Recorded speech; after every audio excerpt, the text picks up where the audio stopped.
Vous vivez dans un corps que vous ne connaissez pas, et cette ignorance est la source silencieuse de vos frustrations les plus profondes.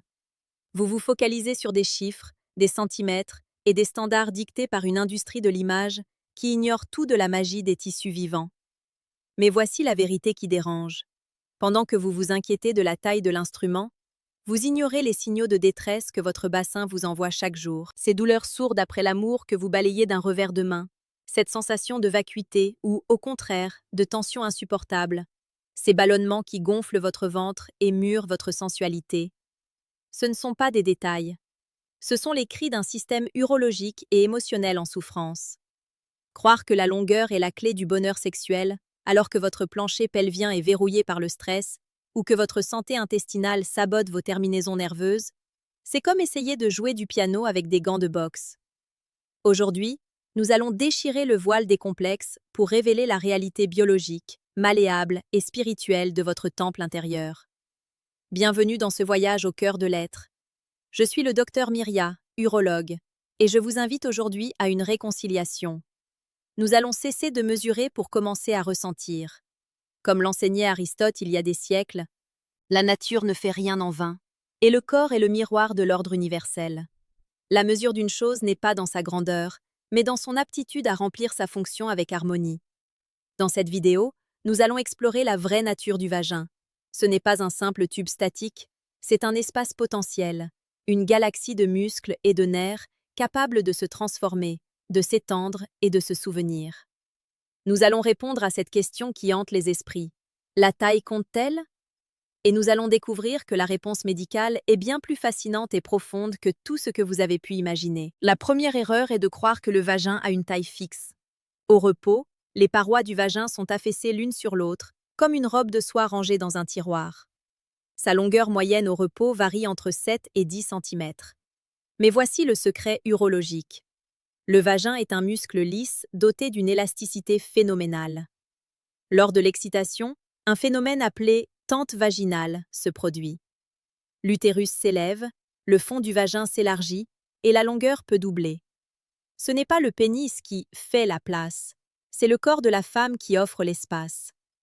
Si cet espace n'est pas offert, si le système nerveux reste en mode alerte, aucune taille de pénis ne sera la bonne.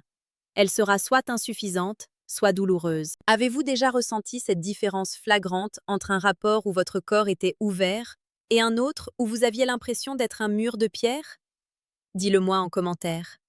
Comprendre cette plasticité, c'est cesser de se voir comme un contenant passif pour devenir une actrice de sa propre physiologie. Dire que la taille ne compte pas du tout serait un mensonge médical. Elle compte, mais sous l'angle de la neuroréception. Le vagin n'est pas uniformément sensible. Les 2 premiers centimètres sont riches en récepteurs de pression et en terminaisons nerveuses liées au plaisir clitoridien interne. Le fond du vagin, lui, est lié au système nerveux parasympathique et au col de l'utérus. Un pénis trop long peut heurter le col de l'utérus de manière traumatique si la femme n'est pas préparée, déclenchant une douleur qui se propage dans tout l'abdomen. À l'inverse, un pénis plus court peut offrir une stimulation intense de la zone d'entrée, là où se concentre la magie nerveuse. La bonne taille est celle qui respecte le rythme de la circulation sanguine et la détente des fascias. Pour approfondir cette connaissance et découvrir des secrets sur votre santé urologique que vous n'oseriez demander à personne, abonnez-vous à la chaîne Dr Myria. Ensemble, nous réapprenons le langage oublié de nos cellules. Marc et Léna sont venus me consulter car leur vie intime s'effondrait sous le poids d'un complexe. Marc était convaincu que sa taille était insuffisante pour satisfaire Léna. Cette anxiété de performance provoquait chez lui une vasoconstriction. Le sang ne circulait plus assez. Et chez Léna, une fermeture réflexe du plancher pelvien. Le problème n'était pas l'anatomie de Marc, mais la rigidité de leur esprit. En examinant Léna, j'ai découvert qu'elle souffrait de troubles digestifs chroniques et d'une fatigue immense liée à son travail. Son bassin était congestionné, ses tissus étaient froids. Aucune taille au monde n'aurait pu réveiller son plaisir tant que son corps était en mode survie. Nous avons travaillé sur la nutrition de Léna pour réduire l'inflammation pelvienne et sur la respiration de Marc pour calmer son système sympathique. Lorsqu'ils ont enfin compris que le plaisir naissait de la détente des tissus et non de la profondeur de la pénétration, leur connexion a changé du tout au tout. Ils ont découvert que la vraie taille de leur amour était celle de leur présence l'un à l'autre. Pourquoi tant de femmes se sentent-elles étroites ou insensibles? Ce n'est pas une question de taille de partenaire, c'est une question de santé des fascias. La sédentarité, le manque d'hydratation et le port de vêtements trop serrés compriment les nerfs pudendaux. Si vous passez votre journée assise, votre sang stagne. Vos parois vaginales perdent leur turgescence.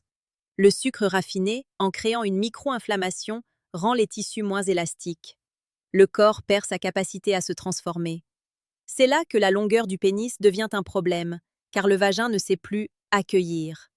Pour vous aider à identifier ces signaux que votre corps vous envoie avant qu'ils ne deviennent des blocages définitifs, j'ai créé un outil de diagnostic et de sagesse. Cliquez sur le deuxième lien en description pour télécharger mon guide de santé gratuit. Écoute ton corps avant qu'il ne crie. C'est le premier pas pour libérer votre espace intérieur. Les anciens médecins comme Avicenne savaient que l'acte charnel était une question de chaleur et d'esprit. En urologie moderne, nous confirmons cela par l'étude des hormones. L'ocytocine, l'hormone de l'attachement, est ce qui permet au vagin de se dilater réellement. La taille du pénis est un paramètre physique, mais la dilatation vaginale est un paramètre émotionnel et chimique. Une femme qui se sent en sécurité et aimée a un vagin plus grand, médicalement parlant, qu'une femme stressée. Le corps s'adapte à la vibration de l'instant. Avez-vous déjà remarqué que selon votre état de fatigue ou votre cycle, votre perception de la taille de votre partenaire change du tout au tout? Partagez vos observations en commentaire.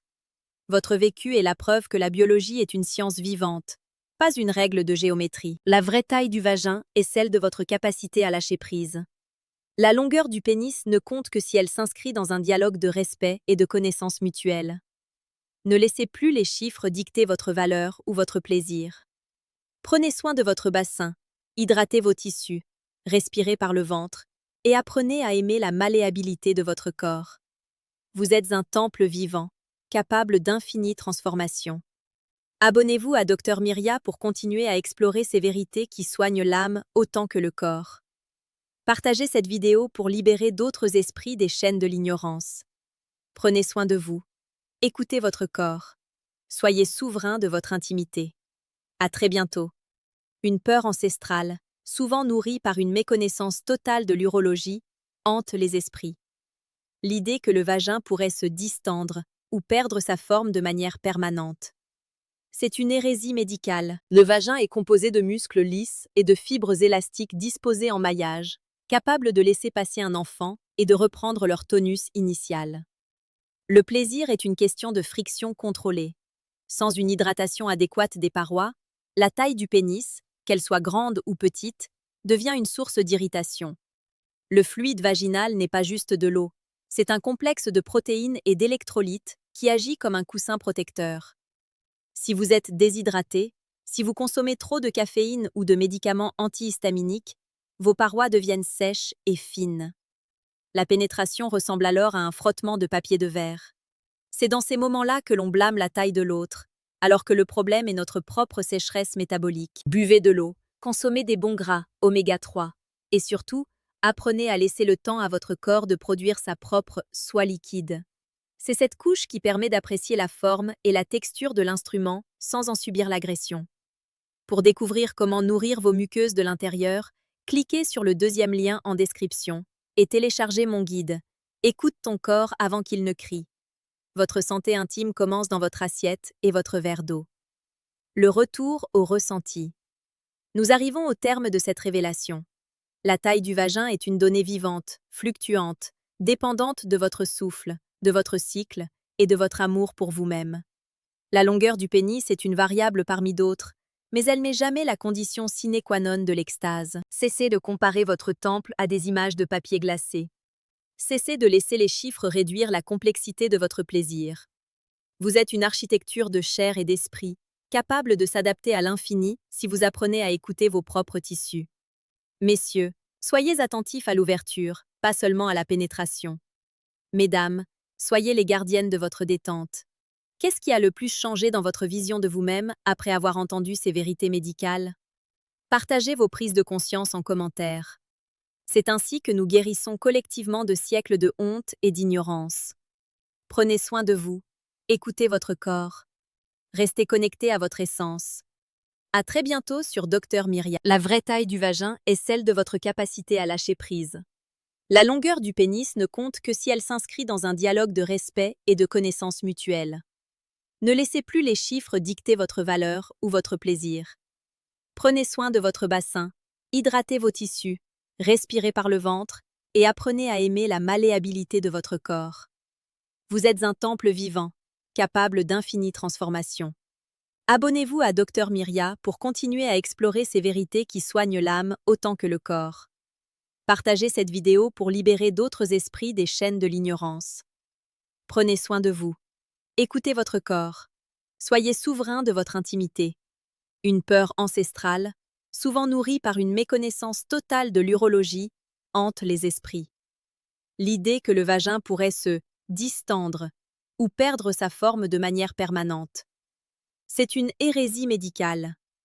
Le vagin est composé de muscles lisses et de fibres élastiques disposés en maillage, capables de laisser passer un enfant et de reprendre leur tonus initial.